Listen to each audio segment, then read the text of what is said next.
الحمد لله نحمده ونستعينه ونستغفره ونؤمن به ونتوكل عليه ونعوذ بالله من شرور أنفسنا ومن سيئات أعمالنا من يهده الله فلا مضل له ومن يضلله فلا هادي له ونشهد أن لا إله إلا الله وحده لا شريك له ونشهد أن سيدنا ونبينا ومولانا محمدا عبده ورسوله صلى الله تعالى عليه وعلى آله وأصحابه وبارك وسلم تسليما كثيرا أما بعد فأعوذ بالله من الشيطان الرجيم بسم الله الرحمن الرحيم كلا إذا دكت الأرض دكا دكا وجاء ربك والملك صفا صفا وجيء يومئذ بجهنم يومئذ يتذكر الإنسان وأنى له الذكرى يقول يا ليتني قدمت لحياتي فيومئذ لا يعذب عذابه أحد ولا يوثق وثاقه أحد آمنت بالله صدق الله مولانا العظيم وصدق رسوله النبي الأمي الكريم ونحن على ذلك لمن الشاهدين والشاكرين والحمد لله رب العالمين سبحانك لا علم لنا إلا ما علمتنا إنك أنت العليم الحكيم اللهم صل على محمد وعلى آل محمد كما صليت على إبراهيم وعلى آل إبراهيم إنك حميد مجيد اللهم بارك على محمد وعلى آل محمد كما باركت على إبراهيم وعلى آل إبراهيم إنك حميد مجيد محترم ইমানি দিনী ভাইরা আল্লাহ রাব্বুল আলামিনের দরবারে অসংখ্য অভিনন্দ শুকর যিনি আমাদেরকে এশারের নামাজের পর পবিত্র কোরআনুল কারীমের মজলিসে বসার তৌফিক দান করেছেন শুকর আদায় করি আলহামদুলিল্লাহ ইমানি দিনী ভাইরা আজকে আমরা সূরাতুল ফজরের 21 নম্বর আয়াত থেকে 26 নম্বর আয়াত পর্যন্ত তেলাওয়াত করেছি এই কয়েকটি আয়াতকে সামনে রেখে যতটুকু কথা বলা সম্ভব হয় আল্লাহ তাআলার তৌফিক হয় এতটুকু কথা বলতে চেষ্টা করব আল্লাহ তাআলা আমাদের সকলকে বুঝা এবং আমল করার তৌফিক দান করুন আমিন পূর্বের আলোচনা ছিল কাফেররা দুনিয়ার ধন সম্পদ মান ইজ্জত এগুলোকে আল্লাহ তাআলার প্রিয় পাত্র হওয়ার কারণ মনে করেছিল মূলত দুনিয়ার ধন সম্পদ মান ইজ্জত আল্লাহর প্রিয় হওয়ার কোনো দলিল বহন করে না। আল্লাহর প্রিয় পাত্র হওয়ার দলিল বহন করে ঈমান, নেক আমল। যার ভিতরে যত বেশি দিনদারি হবে সে আল্লাহর তত প্রিয়। যার ভিতরে দিনদারি যত কম, সে আল্লাহর কাছে তত কম প্রিয়। আল্লাহর কাছে প্রিয় পাত্র হওয়ার মূল চাবিকাঠি এবং আলামত হলো দিনদারি। কি ভাই? দিনদারি। টাকা পয়সা আল্লাহর কাছে প্রিয় পাত্র হওয়ার কোনো আলামত না। কত মানুষ আছে অনেক দিনদার কিন্তু পয়সা নাই, আর আল্লাহর প্রিয়। কত মানুষ আছে অনেক পয়সা, দিন নাই, আর আল্লাহর কাছে প্রিয় না। কত মানুষ আছে পয়সাও আছে দিনও আছে, তো সে আল্লাহর কাছে প্রিয়। কত মানুষ আছে পয়সাও নাই দিনও নাই, সে আল্লাহর কাছে ঘৃণিত। এই জন্য আল্লাহর কাছে প্রিয় পাত্র হওয়ার পথ পন্থা নিদর্শন হচ্ছে দিনদারি। আর মক্কার কাফেররা সম্মান পাইলে মনে করতো আমি সম্মানিত, আল্লাহ সম্মান দিছে। অপমান হইলে মনে করতো হ্যাঁ আমার রব আমার অপমান করছে। টাকা পয়সা পাইলে মনে করতো আমার রব আমাকে সম্মান করেছে। দারিদ্রতা আসলে মনে করতো আমার রব আমাকে অপমান করছে। আল্লাহ তা বলছেন কখনো না, তোমরা তো এতিমের হক আদায় করো না, একে অপরকে খাবার খাওয়াতে উৎসাহ দাও না, যেটা সম্মানের কাজ ওটা তোমাদের ভিতরে নাই। বরং তোমরা কি করো, তোমরা প্রত্যেক সম্পত্তি সবটাই ভোগ করতে চেষ্টা করো এবং তোমরা দুনিয়ার ধন সম্পদকে অতি বেশি মহব্বত করো। এই দুইটা ঘৃণিত কাজ তোমাদের ভিতরে, দুইটা প্রশংসার কাজ তোমাদের মধ্যে নেই। তো এই প্রশংসার কাজগুলো করলে আল্লাহ ভালোবাসবেন, ঘৃণিত কাজগুলো ছাড়লে আল্লাহ ভালোবাসবেন। আল্লাহর ভালোবাসা নির্ভর করবে কিছু কাজ করার মধ্যে, কিছু কাজ ছাড়ার মধ্যে। যেগুলো আল্লাহ পছন্দ করে সেগুলো করার, যেগুলো আল্লাহ পছন্দ করেন না সেগুলো ছাড়া। এর মধ্যেই নির্ভর করবে আল্লাহর ভালোবাসা, আল্লাহর সম্মান, আল্লাহর মহব্বত। এরপরে আল্লাহ তাআলা বলতেছেন কাল্লা ইযা দুক্কাতিল আরদু দাক্কান দাক্কা, কখনো না, যখন ভূমি প্রচন্ড ভাবে প্রকম্পিত হবে, কিয়ামতের ভয়াবহ ভূমিকম্প যখন আঘাত হানবে, তখন তোমরা বিষয়টা বুঝতে পারবা কোনটা সত্য, কোনটা মিথ্যা, কোনটা সঠিক, কোনটা বেঠিক, কোনটা আল্লাহর মহব্বতের নিদর্শন ছিল আর কোনটা আল্লাহর মহব্বতের নিদর্শন ছিল না। এটা তখন বুঝতে পারবা।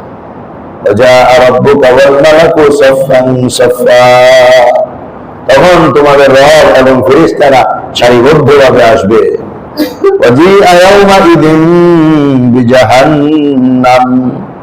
আর সেদিন হাসরের ময়দানে জাহান্নামকে টেনে নিয়ে আসা হবে।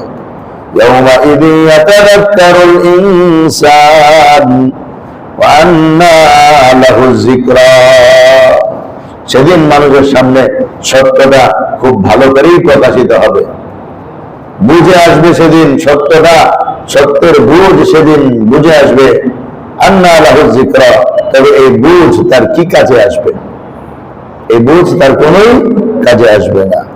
ইয়াকুলু ইয়া লাইতানি কদ্দামতু লিহায়াতি, সেদিন সে আফসোস করে বলবে হায় যদি আমি আমার এই জীবনের জন্য কিছু পাঠাইতাম। কদ্দামতু লিহায়াতি, আমার এই জীবনের জন্য যদি আমি আগে কিছু পাঠাইতাম। ফায়াউমাইযিন লা ইউআযযিবু আযাবাহু আহাদ ওয়ালা ইউসিকু ওয়াসাকাহু আহাদ। আল্লাহ রাব্বুল আলামিন বলেন সেদিন এমন আযাব দেওয়া হবে যে আযাব কেউ কোনোদিন কাউকে দেয় নাই। এমন ভাবে বাধা হবে যেই বাধা, যেই বাঁধন কেউ কোনোদিন কাউকে বাঁধে নাই, এমন ভাবে আযাব সেদিন দেওয়া হবে।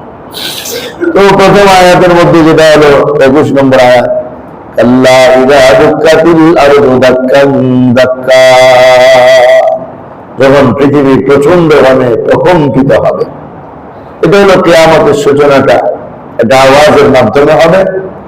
যখন সিংহা ফুৎকারের আওয়াজ প্রচন্ড থেকে প্রচন্ডতর হবে, সাথে সাথে ভূমির মধ্যে কম্পন সৃষ্টি হবে। একদিকে আওয়াজ, আরেকদিকে ভূমিকম্প, মানুষের যাওয়ার কোনো জায়গা থাকবে না। নিরুপায় হয়ে জঙ্গলের সমস্ত প্রাণীরা জঙ্গল থেকে বেরিয়ে লোকালয়ে চলে আসবে, মানুষের কাছে চলে আসবে। মানুষও তখন হতভম্ব থাকবে, জঙ্গলের প্রাণীরাও তখন হতভম্ব থাকবে। সবাই একত্রিত হয়ে যাবে শুধু বাঁচার জন্য, এদিক সেদিক ছোটাছুটি করবে। পরিস্থিতিটা কত ভয়াবহ হবে সূরাতুল হজ্জের শুরুতেই আল্লাহ পাক রব্বুল আলামিন সেই পরিস্থিতি তুলে ধরেছেন। ইরশাদ করেন ইয়া আইয়ুহান নাসু তাকু রাব্বাকুম, এই দুনিয়ার মানুষেরা তোমরা তোমাদের রবকে ভয় করো। ইন্না জালজালাতাস সাআতি শাইউন আযীম, কিয়ামতের ভূমিকম্প অত্যন্ত গুরুত্বপূর্ণ বিষয়, অনেক ভয়াবহ হবে। কিয়ামতের ভূমিকম্প অনেক ভয়াবহ হবে। আজকের ভূমিকম্প তো কোনো ভূমিকম্পই না, শুধু একটু নাড়া দিচ্ছে, বিল্ডিং এর সবারটা ভাবে নাই, এটা তো কোনো ভূমিকম্পই না। কিয়ামতের ভূমিকম্প এত মজবুত, এত শক্তিশালী ভাবে হবে যে এই কম্পনের মাধ্যমে সব কিছু ধ্বংস হয়ে যাবে, কিছুই বাকি থাকবে না। তো সেটা কি পরিমাণ, কত ডিগ্রি হতে হবে, সেই পরিমাণের চেয়ে বেশি হবে মানুষ যতটুকু কল্পনা করে। ইয়াউমা তারাউনাহা তাযহালু কুল্লু মুরদিআতিন আম্মা আরদাত ওয়া তাযাউ কুল্লু যাতি হামলিন হামলাহা ওয়া তারান নাসা সুকারা ওয়া মা হুম বিসুকারা ওয়ালাকিন্না আযাবাল্লাহি শাদীদ। রব্বুল কারীম ইরশাদ করেন, ও নবী, আপনি যদি থাকতেন তাহলে আপনি দেখতেন তাযহালু কুল্লু মুরদিআতিন আম্মা আরদাত, প্রত্যেক দুগ্ধদানকারিণী মা তার সন্তানের কথা ভুলে যাবে। দুধ পান করাই দিছে, কিয়ামতের বিভীষিকাময় অবস্থা তৈরি হওয়ার কারণে মা সন্তানের কথা ভুলে যাবে। আমার দোস্ত, দুনিয়ার সাধারণ আযাব বেজবে, বিপদ আপদে মা সন্তানের কথা ভুলে না, কিন্তু কিয়ামতের প্রচন্ডতা এত ভয়াবহ হবে যে মা তার সন্তানকে রেখে দেবে।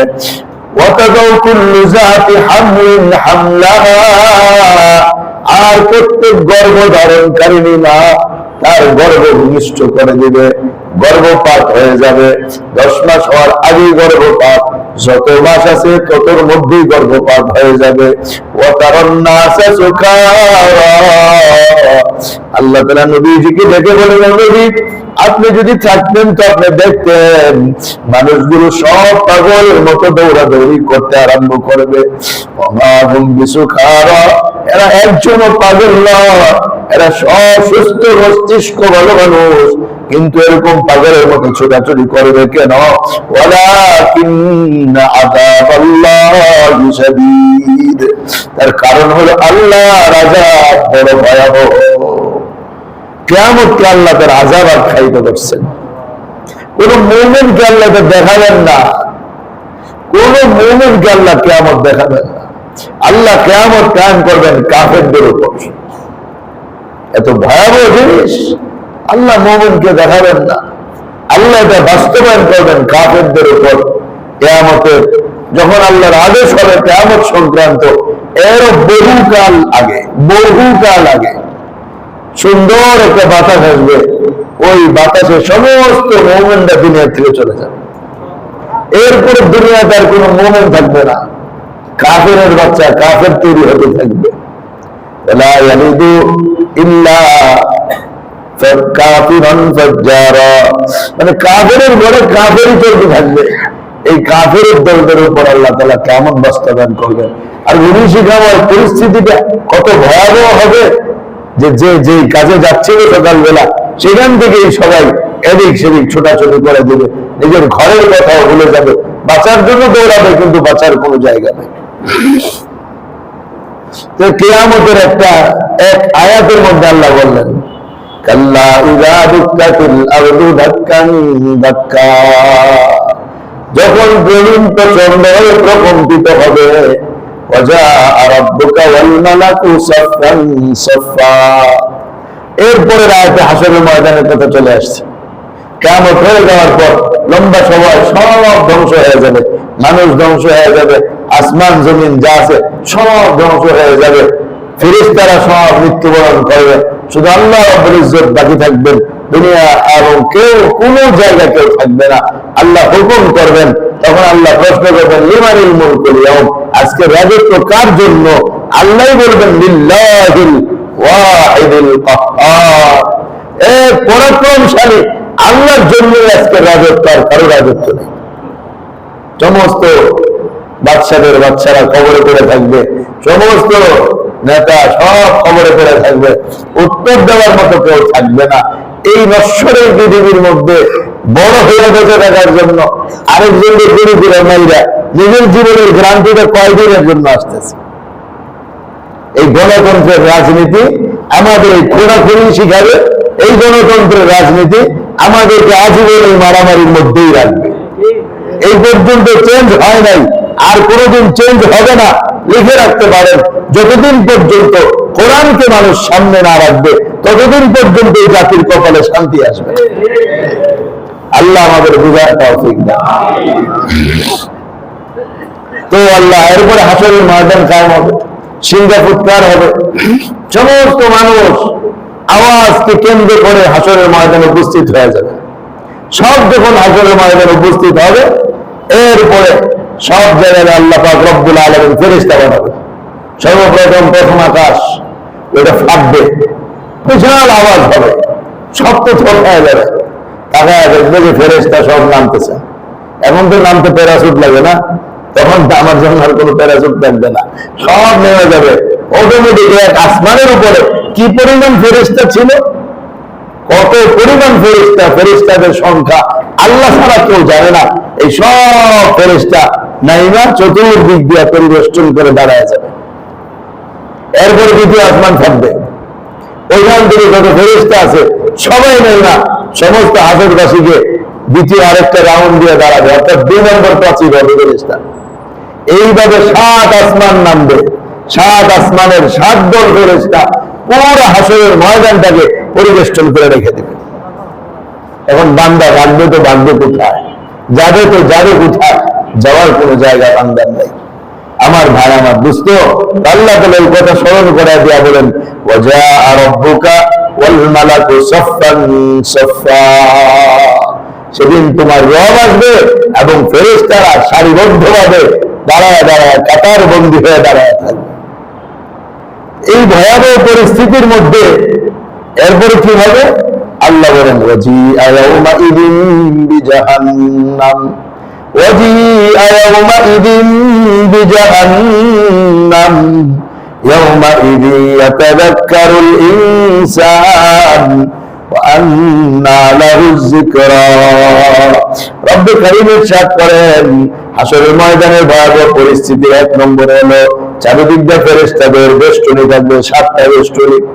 সূর্য মাথার উপরে থাকবে, ঘামতে থাকবে সমস্ত মানুষ, 2 পায়ের উপরে দাঁড়ায় থাকবে, বসার কোনো জায়গা নাই।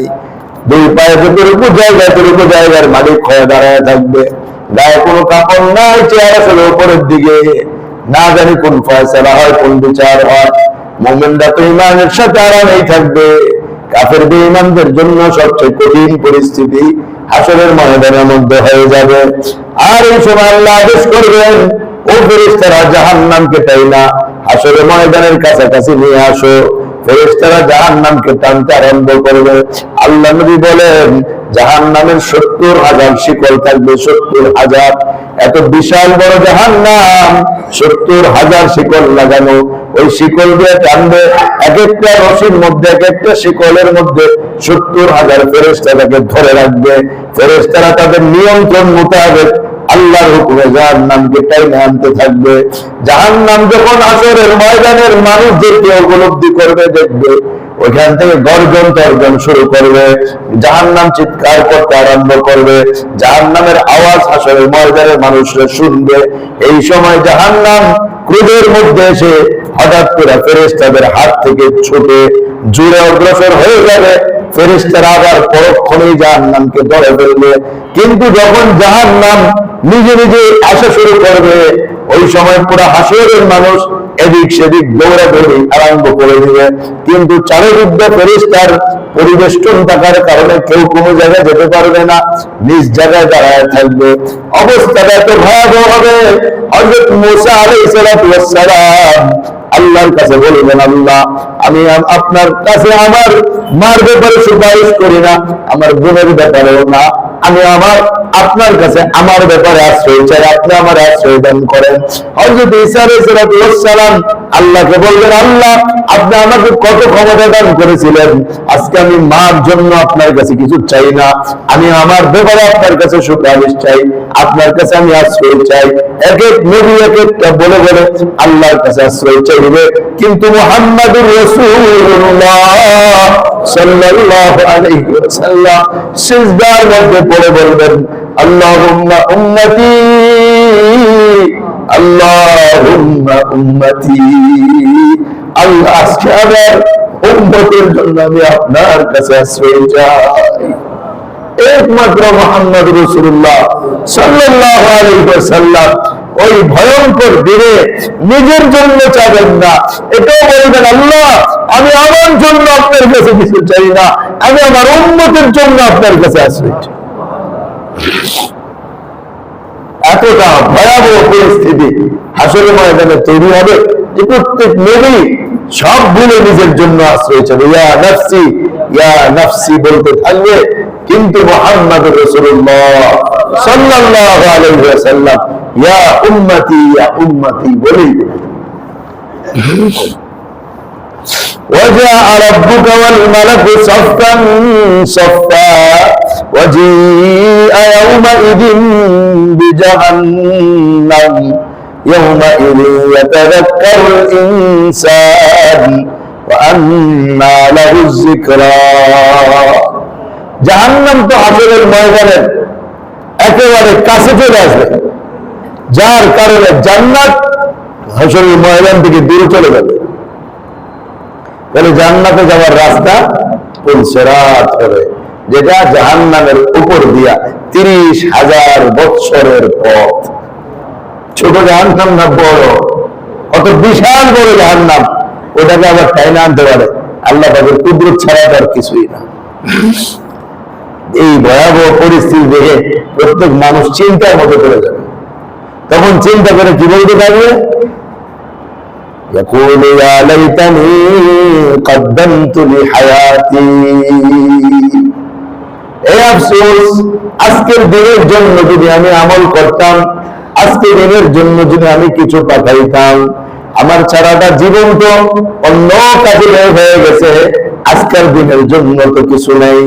বেনামাজি নামাজের জন্য আফসোস করবে, বেরোজাদার রোজার জন্য আফসোস করবে, যারা হজ করে নাই হজের জন্য আফসোস করবে, যারা দান করেছে কম আরো বেশি করলো না কেন আফসোস করতে থাকবে, নফল নামাজগুলো পড়ে নাই, সুন্নত গুলো পড়ে নাই, আজকে আফসোস করতে থাকবে, আল্লাহর কালাম তিলাওয়াত করে নাই, আজকে আফসোস করতে থাকবে।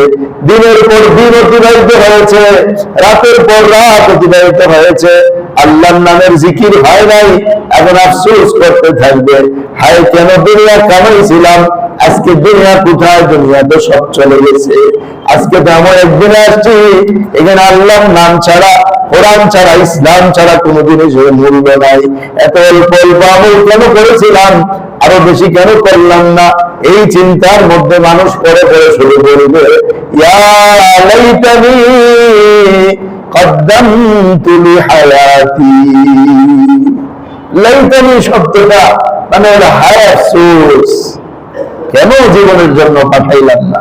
এই জন্য আমার ভাই, আমার দোস্ত, রাসূল করিম সাল্লাল্লাহু আলাইহি ওয়াসাল্লাম বুদ্ধিমান আর নির্বুদ্ধ মানুষের পরিচয় দিয়ে বলেছেন, আল কাইয়িসু মান দানা নাফসাহু ওয়া আমিলা লিমা বাদাল মাউত। বুদ্ধিমান তো এই ব্যক্তি যে নিজের জীবনের হিসাব করে, মৃত্যু পরবর্তী জীবনের জন্য আমল করে।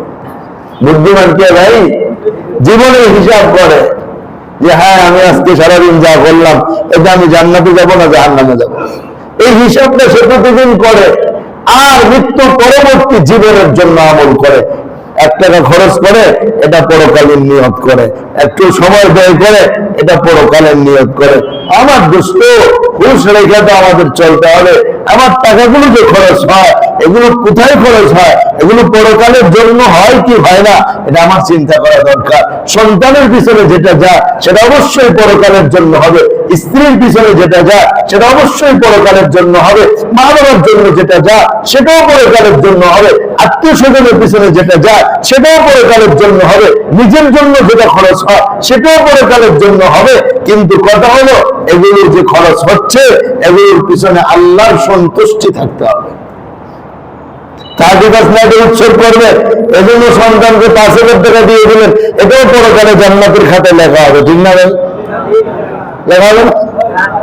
জাহান্নামে লাগা হবে না জান্নাতে লাগা হবে? হ্যাঁ, পরকালের জান্নাতের খাতায় লেখা হবে না। আর সন্তানকে দিলে অবশ্যই সওয়াব হয়, কিন্তু হাফেজ মেয়েদের জন্য না। সন্তানকে দিলে অবশ্যই সওয়াব হয়, কিন্তু গুনাহ করার কাজের জন্য না। হ্যাঁ, এই জন্য আমার একটা টাকাও যেন পরকালের উপকার ছাড়া ব্যয় না হয়। ইসলাম তো প্রত্যেকটা জিনিসকে ইবাদত বানানোর পদ্ধতি শিখিয়ে দিয়েছে, প্রত্যেকটা জিনিস। এমনকি আপনি বাথরুমে যাবেন, টয়লেট করবেন, সেটাকে ইসলাম ইবাদত বানায় দিচ্ছে। দোয়া পড়ে যান, সুন্নত মোতাবেক সারেন, আবার দোয়া করে বের হন। এতক্ষণ আপনি মানুষ বলবে আপনি পায়খানা করছেন, পেশাব করছেন, আর ফেরেশতারা বলবে তুমি এতক্ষণ সব কমাইছো। দুনিয়ার আর কোনো কিছু আছে? বলেন আমরা পায়খানা করলেও সওয়াব হয়, পেশাব করলেও সওয়াব হয়, আরো কিছু করলেও সওয়াব হয়, আর দুনিয়াটা যাই করে সবই গুনাহ হয়। আমাদের নবী তো আমাদেরকে এগুলো সব শিখাইয়া সওয়াব বানানোর সব রাস্তা দিয়ে দিয়েছেন, যে বান্দা তুমি সব কিছুর সব বানাইতে থাকো, খালি তুমি যাই করবা তাই সব। খাবা তো সব হবে, ঘুমাবা তো সব হবে, কথা বলবা তো সব হবে, দোকানদারি করবা সব হবে, চাকরি করবা সব হবে, বউ সংসার করবা তাও সব হবে, বাজারঘাট করবা সব হবে, বাচ্চাদের সাথে কথা বলবা তাও সব হবে। তোমার গুনার কোনো পথে নাই। তুমি যদি সবগুলো কাজ আল্লাহর হুকুম মতো, নবীর তরিকা মতো আঞ্জাম দিতে থাকি আমরা, আমাদের সব সওয়াবই সওয়াব। প্রতিটা মুহূর্ত আখিরাতের জন্য সঞ্চয়, প্রতিটা মুহূর্ত আখিরাতের জন্য সঞ্চয়, প্রতিটা মিনিট আখিরাতের জন্য সঞ্চয়, প্রতিটা পয়সা আখিরাতের জন্য সঞ্চয়। কিন্তু এখন সে প্রতিটা পয়সা আখিরাতের জন্য হচ্ছে কিনা? যদি না হয় তাহলে কালকে অবশ্যই আমি বলবো ইয়া লাইতানি কদ্দামতু লিহায়াতি, হায় যদি আজকের দিনের জন্য আরেকটু পাঠাইতে পারতাম। প্রতিটা সেকেন্ড, প্রতিটা মিনিট, প্রতিটা পয়সা যেন আখিরাতের জন্য খরচ হয়। যেই খরচে আখিরাত নাই, আমার এই খরচের দরকার কি? এই ছেলের পিছনে খরচ করে লাভ আছে? অতকালকে হাসরের ময়দান আমাকে চিনবে না। এই বিবির পিছনে দুনিয়া খরচ করে লাভ আছে? এই বিবি তো হাসরের ময়দান আমাকে চিনবে না। ওর জন্য খরচ করে লাভ কি? হ্যাঁ, ওর পিছনে ওইভাবে খরচ করবো যেভাবে খরচ করলে আমার আখিরাতের ব্যাংকে জমা হবে। কি ভাই, কঠিন হয়ে গেল বিষয়টা? দুজনেই শরীয়তের ভিতরে আসতে হবে, স্বামীকেও শরীয়তের ভিতরে আসতে হবে, স্ত্রীকেও শরীয়তের ভিতরে আসতে হবে, আমাকেও তাকে বুঝাইতে হবে এই কথা যে দেখো আমি যাই খরচ করি তো সবই সব। তাহলে তুমি এমন কিছুই খরচ করো যেগুলো আল্লাহ আল্লাহর জন্য হবে, আল্লাহ রসুলের জন্য হবে। এটা বানায় নিতে। এই জন্য মহিলাদের বয়ানের ব্যবস্থা করা হয়েছে। আপনারা মসজিদে বয়ান শুনবেন, ঘরে গিয়ে তো বাস্তবায়ন করতে পারবেন না। এটা বাস্তবায়ন করতে হলে ওইখানেও পাঠাইতে হবে।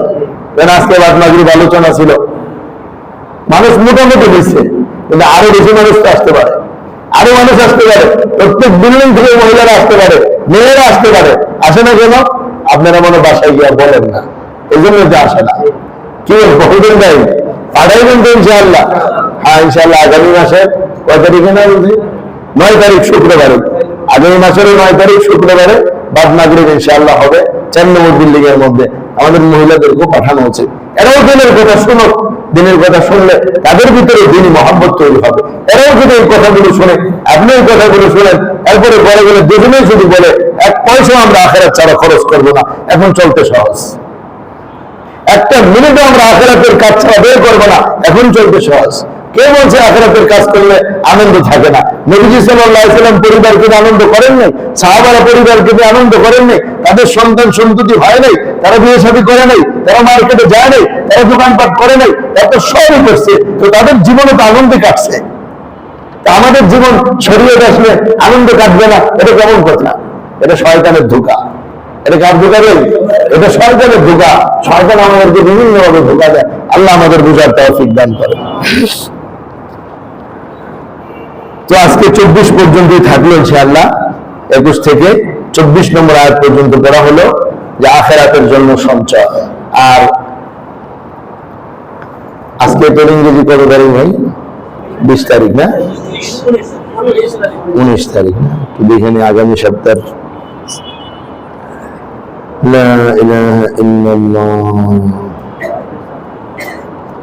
আগামী সপ্তাহ 26 তারিখ, আগামী শুক্রবার 26 তারিখ।